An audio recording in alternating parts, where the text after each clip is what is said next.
ये तो लगता है भाई कोई मार गया।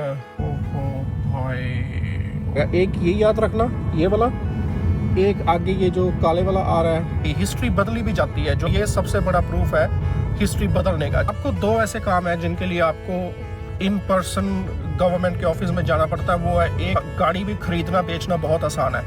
ये स्टेज की छत है और यहाँ पे आप देखोगे थोड़ा पहाड़ की तरह ये बना हुआ ना सारा, जैसे ऊपर जा रहा है। आप भी कहोगे मैं एक ही वीडियो रोज बना के डाल रहा हूँ, पर मैं बना के नहीं डाल रहा। ये हमारे घर के पीछे पार्क है, तो फिर पेपा को घुमाने हम यहीं ले जाते हैं। आज दिन शुरू हुआ है, बढ़िया मौसम मस्त। ये मैंने पतली जैकेट डाली हुई है और ये भी बहुत बढ़िया, धूप में मज़ा आ रहा है पूरा।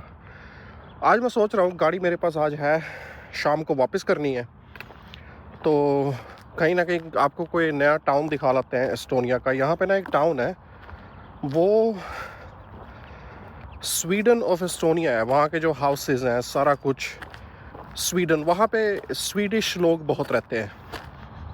तो मैं सोच रहा हूँ कि ना मैं टाउन का हापसालू, तो मैं सोच रहा हूँ कि हापसालू गेड़ी मार आते हैं।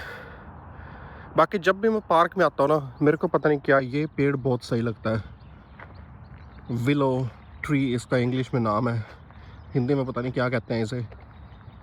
तो और इसको तो आप जानते ही हो। पेपा से हेलो, ये शाओ पेपा, ये इसका मूड नहीं है। कई बार इसको कहो ना इधर देख, तो वो उससे बिल्कुल ऑपोजिट डायरेक्शन में देखती है।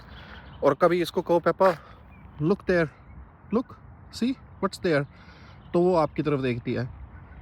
इसका भी पुतला नहीं है ये, वैसे खड़ी हुई है, देखा खिल गई। या हेलो शुकी, ओ हेलो, ओके लेट्स गो।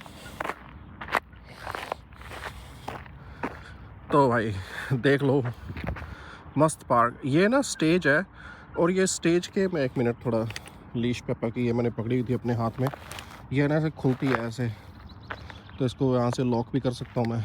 तो स्टेज दिखाता हूँ आपको, ये स्टेज है, ठीक है, ये स्टेज की छत है और यहाँ पे आप देखोगे थोड़ा पहाड़ की तरह ये बना हुआ ना सारा, जैसे ऊपर जा रहा है। तो यहाँ पे लोग फिर अपने कंबल वगैरह बिछा के कुछ बैठते हैं और यहाँ पे फिर आप कॉन्सर्ट्स देख सकते हो। तो इसको एस्टोनिया का सिंगिंग ग्राउंड कहते हैं। यहाँ पे आ जाता हूँ मैं इसको लेके, थोड़ा सा ये पीछे गेट से निकले और अपना यहाँ आके अपना घुमाओ फिराओ, इसने खेलना है खेल ले, कोई यहाँ इतने और कोई डॉग्स वगैरह नहीं है, साफ़ सुथरी जगह, तो बढ़िया लगता है। मैं फिर अब देखता हूँ घर जाके, पहले हनाई से पूछता हूँ उसका क्या प्लान है, उसने जाना है नहीं जाना। अगर नहीं तो मैं अपना गाड़ी लेके निकल जाऊँगा, क्योंकि वापस आता हुआ फिर मैं उसको गाड़ी को वहीं छोड़ दूँगा टोयोटा की डीलरशिप पे ना। तो आपको दिखा दूँगा नया टाउन, या उधर जाऊँगा, यहाँ एक और टाउन है मेरे दिमाग में, यहाँ सीक्रेट बीच। मैं सीक्रेट बीच कहता हूँ क्योंकि वो किसी टूरिस्ट गाइड किसी पे भी नहीं है वो, और सारे एस्टोनियंस को भी उस बीच का नहीं पता। तो वहाँ चला जो शायद देखते हैं क्या करना है। अभी मैं प्लान बनाता हूँ, कहीं ना कहीं तो निकलेंगे ही, नहीं निकलेंगे। यहाँ तालिन में ही आगे जगह है वीमसी करके, एक हिसाब से तालिन का हिस्सा है, एक हिसाब से नहीं भी, डिफरेंट काउंसिल पैरिश कह दो कुछ भी, तो वो है। या वहाँ पे चले जाएंगे, आपको तालिन ये जो आइलैंड है, मैं यहाँ पे ना मैप लगा दूँगा ताकि आप समझ जाओ। तो यहाँ के एंड तक घूम के आ जाएंगे, आपको वो दिखा देंगे। कुछ ना कुछ तो करेंगे आज, कहीं ना कहीं तो निकलते हैं। तो अजी चल पड़े हैं, जैसे आपको कहा था आपको वीमसी दिखा के लाते हैं। तो मैंने हनाई को साथ ले लिया कि वो गाड़ी चलाती है और मैं आपके साथ बात करता हुआ चलता हूँ, आपको सीन दिखाते हैं, सीनरी दिखाते हैं। पर आज मौसम मस्त बना हुआ है, ये देखो बाहर तालिन के नज़ारे, धूप भी मस्त निकली हुई है पूरा। तो हम इस डायरेक्शन जाएंगे। मैं ना यहाँ पे मैप लगा दूंगा ताकि आपको पता लग जाए कि किस जगह जा रहे हैं तालिन से। जैसे आप तालिन के नक्शे पे देखोगे, जैसे ये अपना एस्टोनिया हो गया, ऊपर फिनलैंड हो गया, तो तालिन से ना ऐसे कॉर्नर में जाता है। वो ऊपर वाला जो हिस्सा है वो वीमसी है वाला, तो वहाँ चलते हैं। जितने ये अभी पेड़ हैं सारे ब्राउन हुए पड़े हैं और इनमें पत्ते जब आगे ना, आप इमेजिन करो कि कैसा सारा ग्रीन हो जाना पूरा। और एक ये फिल्म म्यूज़ियम है यहाँ पे ना, और ऊपर इनके एक अच्छा नाइस रेस्टोरेंट है। ये चीज़ मैंने आपको एक दिखानी थी कि मैं ना थोड़ा फिर आवाज़ नहीं आनी, ये देख रहे हो ना, ये मेमोरियल है। और ये जगह एक ऐसी है, यहाँ पे ना 3 मेमोरियल है। आपको कोई इतना नहीं बताएगा। एक ये याद रखना, ये वाला, एक आगे ये जो काले वाला आ रहा है ये, चलो रुकना ही पड़ गया, ये जो है। तो इसमें आप चल के दूसरी तरफ जा सकते हो। तो ये क्या है, ये जगह एक निशानी है इनकी कि फिनलैंड ने कैसे, फिनलैंड कह रहा हूँ सॉरी, कि रशिया ने कैसे इनकी हिस्ट्री मिटाने की कोशिश करी। तो हुआ क्या था, जैसे वर्ल्ड वॉर में, जैसे पहले यहाँ पे रशिया का राज था, उसके बाद फिर जर्मनी, नात्सी आ गए, उसके बाद फिर रशिया आ गया। तो जब नात्सी आए यहाँ पे ना, उन्होंने ऊपर ग्रेव्स बनाई हुई थी, जो उनके सोल्जर मरे, हजारों मरे थे यहाँ, तो उनकी ग्रेव्स बनाई हुई। जब रशिया दोबारा जब आया ना, तो उसने क्या किया, उसने सारी ग्रेव्स हटा दी कि हमने इनकी निशानी ख़त्म कर देनी है, और अपना जो ही आपको पिलर दिखाया था वो बना दिया कि यहाँ पे हमारे जो सोल्जर हैं उनकी निशानी रहेगी। तो इतिहास मिटाना। तो जब फिर उसके बाद 1992 में जब फिर एस्टोनिया इंडिपेंडेंट हुआ, तो एस्टोनिया ने क्या किया, उन्होंने पीछे थोड़ी सी ग्रेव्स बनाई, मतलब वो रियल नहीं है पर एज ए मेमोरियल उन्होंने बनाई, फिर पिलर रहने दिया, और फिर ये जो ब्लैक वाला जो पैसेज आपको दिखाया ये उन्होंने बनाया, और इसके अंदर उन्होंने हजारों नाम लिखे हुए हैं जो जो यहाँ की पॉपुलेशन के, क्योंकि रशिया क्या करता था, जो यहाँ के एस्टोनियन थे ना, उनको साइबेरिया में कंसंट्रेशन कैंप्स पे डिपोर्ट कर देता था। देवर कंसंट्रेशन कैंप्स नो, वहाँ पे डिपोर्ट कर देता था लेबर के, हार्ड लेबर के लिए, ताकि वो कहीं वापस आए ना। तो इनका ये था कि हम ऐसे इनकी जो जनरेशन हैं उनको रिप्लेस करके रशियंस यहाँ पे बना देंगे, और इसीलिए यहाँ पे ना लगभग 30% पॉपुलेशन रशियन स्पीकर है इसी वजह से। तो ये फिर एस्टोनिया ने मेमोरियल बनाया था कि हमने तीनों रखने हैं, रशिया का भी रहेगा, उसका भी हम बनाएंगे, जर्मनी का भी और अपना भी, ताकि लोगों को दिखाया जा सके कि हिस्ट्री कैसे बदली जाती है डिपेंडिंग ऑन पावर में कौन है। ये नहीं कि हिस्ट्री लिखी गई, हिस्ट्री बदली भी जाती है, जो पावर में आता है वो हिस्ट्री बदल देते हैं, और ये सबसे बड़ा प्रूफ है हिस्ट्री बदलने का। जैसे रशिया ने उनकी ग्रेव्स ख़त्म करके अपना बना दिया कि ये हमारा मेमोरियल है अब हमारे सोल्जर्स के लिए, ताकि उनको जर्मन्स को कोई याद ही ना रखे।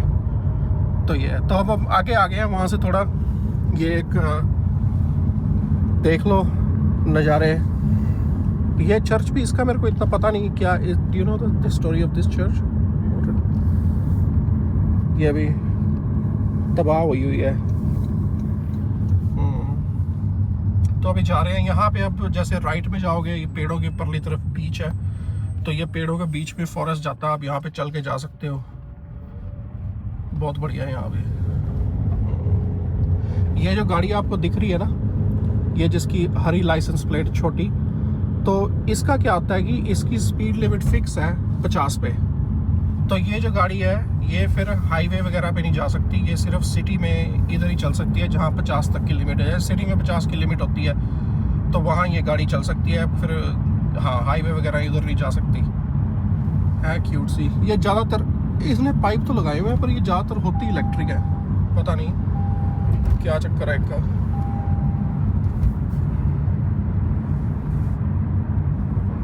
नज़ारे ये यहाँ पे मेडिकल सेंटर बन रहा है। तो जैसे आपको पता ही है कि एस्टोनिया दुनिया की सबसे ज़्यादा डिजिटली एडवांस कंट्री है। तो यहाँ पे जो सिस्टम है, पैसे चाहे इनके पास कम है दूसरे उनके कंपैरिजन में, पर इन्होंने सिस्टम बड़े अपना ऑर्गेनाइज किए हुए हैं, क्योंकि डिजिटल है, हर चीज़ डिजिटल है। अगर आपको 2 ऐसे काम हैं जिनके लिए आपको इन पर्सन गवर्नमेंट के ऑफिस में जाना पड़ता है, वो है एक शादी करना और दूसरा तलाक करना। उसके अलावा चाहे आपने बैंक का कार्ड ऑर्डर करना हो, कुछ करना हो, सारा कुछ आप ऑनलाइन ईमेल से करो। यहाँ पे आपके डिजिटल सिग्नेचर होते हैं, जैसे आप अपना ना, हमारे आईडी कार्ड होता है, आपको पता ही है, कार्ड के अंदर जैसे बैंक कार्ड हो गया, उनमें सिम लगी होती है, तो उसके आईडी कार्ड में भी होती है। तो वो आपके पास आईडी कार्ड रीडर आता है, वो आप कंप्यूटर से अटैच करके उसमें आईडी कार्ड डालो, उस आईडी कार्ड की आपकी फिर पिन होती है, तो वो पिन से आप वेरीफाई करते हो कि ये मैं ही हूँ। तो होता यहाँ क्या है, जैसे मान लो मैं नॉर्वे गया हूँ घूमने, या मैं इंडिया आया हूँ, मेरा मान लो क्रेडिट कार्ड गुम हो गया है, तो मैं क्या करूँगा, ऑनलाइन जाके वहाँ पे मैं ऑर्डर करूँगा, और मैं अपना आईडी कार्ड रीडर में डाल के अपना जो पिन होते हैं वो पिन नंबर से वेरीफाई कर दूंगा कि ये मैं ही हूँ। जैसे आपके फ़ोन पे OTP आता है वो थोड़ा कम सेफ होता है, यहाँ तो आपके पास फिजिकल कार्ड, आपका ID कार्ड होना चाहिए, जो आप रेजिडेंस परमिट बोल लो, वीज़ा बोल लो, कुछ भी जो ID कार्ड होता है, तो उससे आप वेरीफाई कर देते हो, तो वो मेरे को कार्ड जो मेरा है बैंक वाले इंडिया ही भेज दें, क्योंकि उनको पता लग गया कि ये मैं ही ऑर्डर कर रहा हूँ। उनको फिर कोई डर नहीं है कि कोई और ना कर रहा हो। तो हर चीज़ जो आपने करनी है, जैसे हमने एड्रेस चेंज करना हो, ID कार्ड से वेरिफिकेशन हो जाती है। कुछ भी आपने करना हो, सारा वेरिफिकेशन। और भी 2 और तरीके हैं, एक स्मार्ट ID, मोबाइल ID, पर सेम सिस्टम उनका। जो मोबाइल ID है वो आपके सिम पे पिन आती है, जो फिर आपको ID कार्ड नहीं डालना पड़ता, आपके सिम पे आएगा मैसेज, तो उसको आप नंबर से वेरीफाई कर दो। और अगर किसी ने आपका सिम कॉपी किया हुआ है तो वो जो ओरिजिनल सिम है उसी पे मैसेज आएगा, वो सिम से रिलेटेड ही होता है। तो फिर उसका मोबाइल ID का ये होता है, जैसे आपकी सिम गुम होगी आपको फिर दोबारा मोबाइल ID पे दोबारा साइन अप करना पड़ेगा।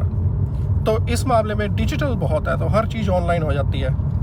तो जो मेडिकल थिंग मेरे को यहाँ का बहुत अच्छा लगता है, जैसे कभी भी आपने डॉक्टर के पास जाता है, यहाँ डॉक्टर का क्या सिस्टम होता है, आपके ना, मैं आपको थोड़ा बाहर भी दिखा देता हूँ, मौसम इतना अच्छा है यहाँ पे ना।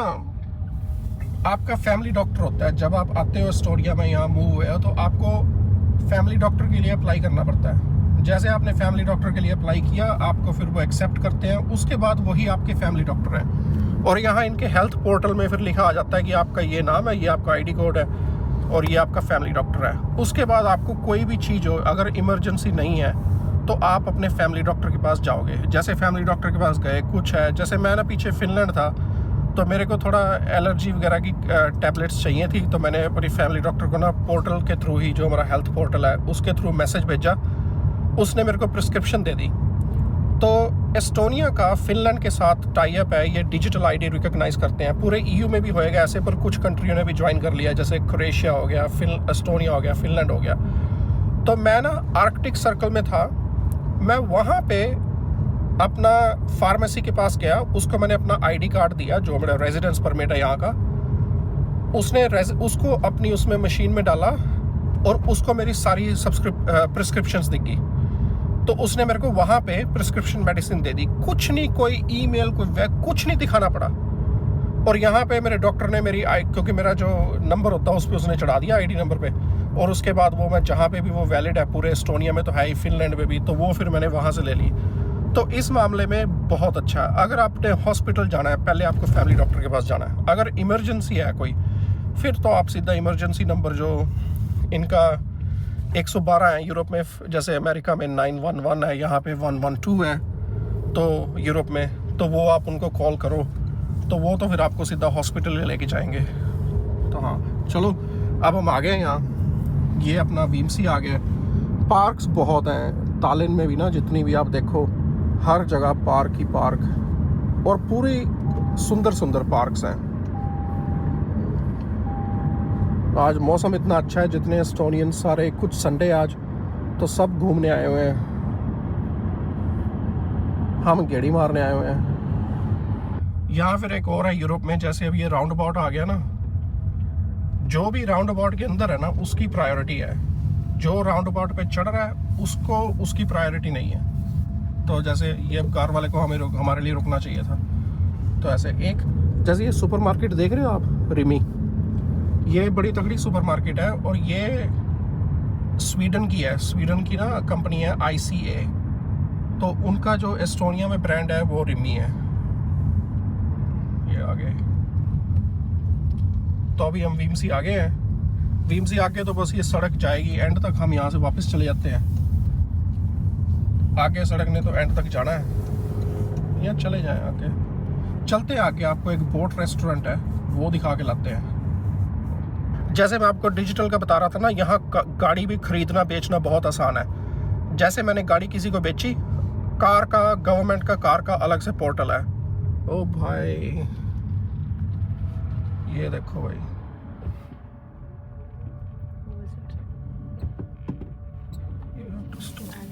इट्स अ पुलिस का। ये तो लगता है भाई कोई मार गया, मोटरसाइकिल को टक्कर। बंदा कहाँ है मोटरसाइकिल वाला? Where is the guy on the motorcycle?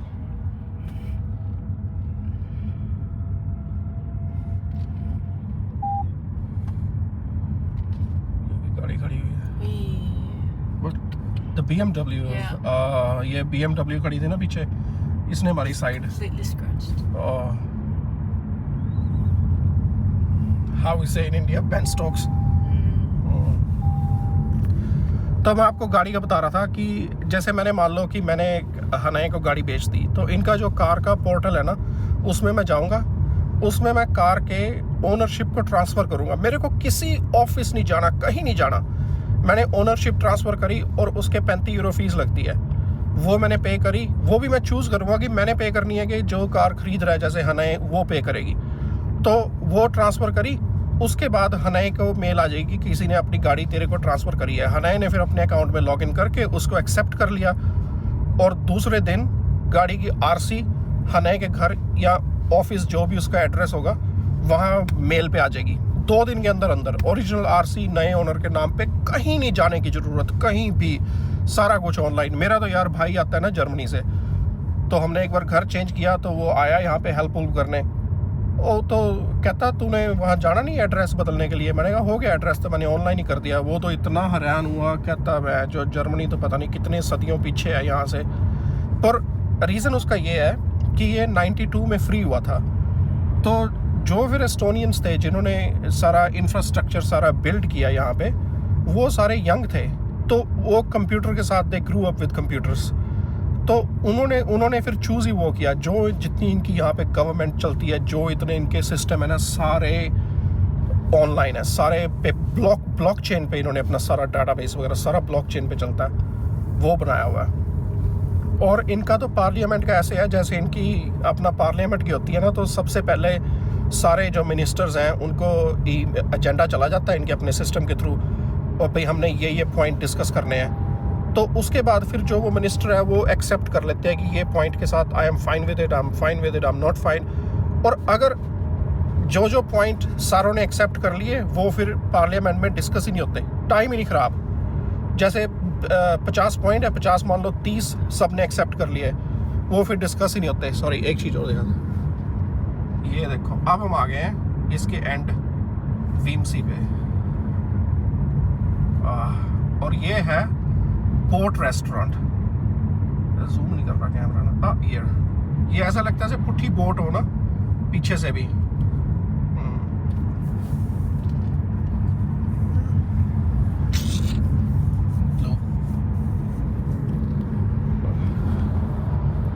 तो ये इनका ऐसे, इनकी गवर्नमेंट भी बहुत एफिशिएंट है। कोई इन्हें लॉ पास कर रहे हो, कुछ कर रहे हो, इनके फटाफट काम होते हैं क्योंकि टाइम वेस्ट करते नहीं, सारा कुछ ऑनलाइन है, कोई इन्होंने लिखना नहीं, एजेंडा नहीं, कोई मीटिंग के नोट्स कुछ, सब ये डिजिटल काम है इनका।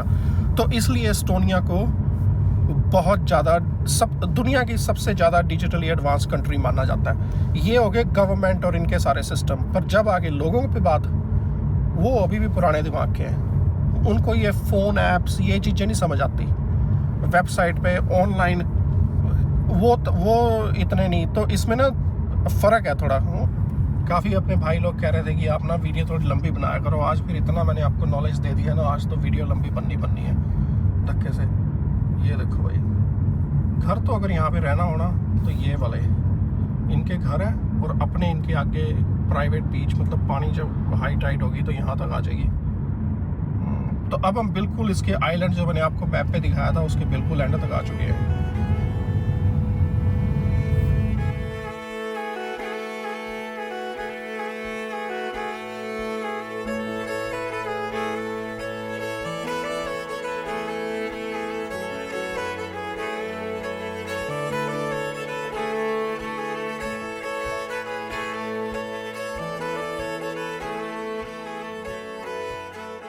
तो ये देख लो बोट रेस्टोरेंट पे आ गए, लगता है ना पुट्ठी बोट।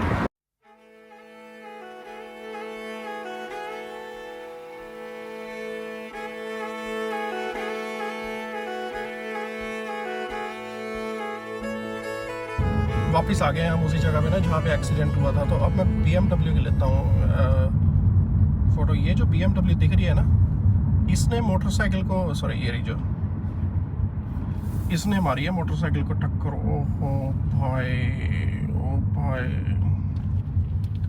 और ये पुलिस वाला खड़ा सामने, ये मोटरसाइकिल गिरी हुई है जिसने टक्कर मारी है। नीचे कर लेता हूँ, कोई मेरे को रोक के कहेगी तो भाई इसको डिलीट कर। मोटरसाइकिल तगड़ी थी भाई। चलो, Is it gonna write me up for not indicating? well, he was indicating for you. I think if somebody would drive because you didn't indicate, he would have a problem with them.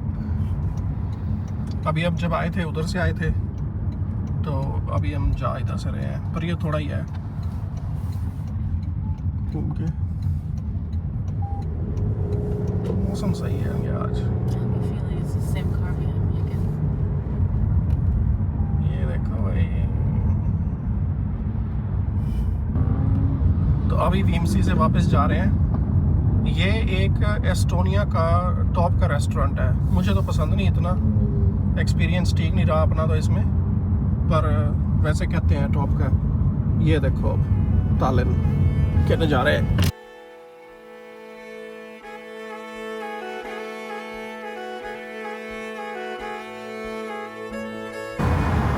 ये जो मैं आपको पहले forest दिखा रहा था ना, आप देख लो फॉरेस्ट की दूसरी तरफ।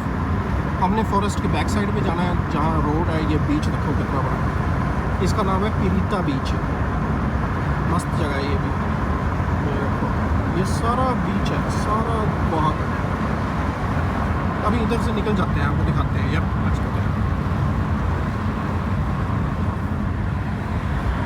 तो ये देखो,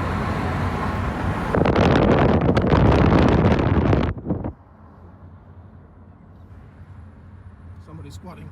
Taking really nice pictures of his bike. Okay, तो ये देखो बीच में फॉरेस्ट। पर आज बिजी कितना है यार, ये सारे यार सैर करने आए हुए हैं। तो उधर अपना बीच।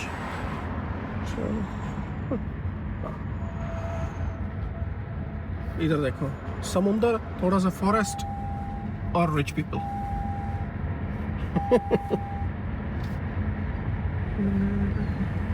मस्त जगह है यार।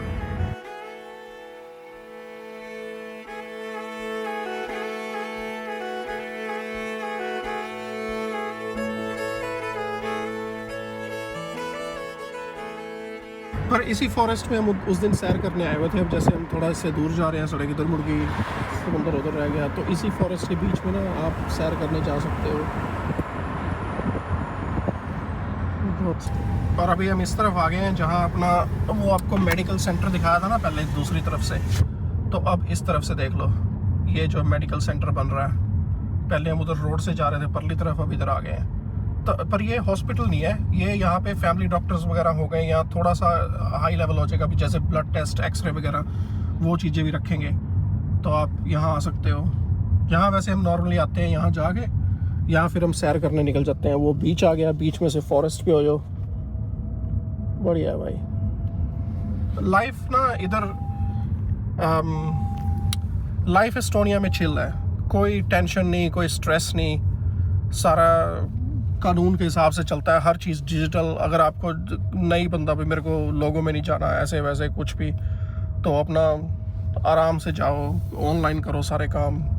ये देखो बंदा स्कूटर पे पीछे रह गया, हमारी गाड़ी जा रही है 40-50 पे, और वो भाई साहब भी हमारे साथ 40-50 पे आ रहे हैं। अलाउड नहीं है उसको इतनी तेज जाना।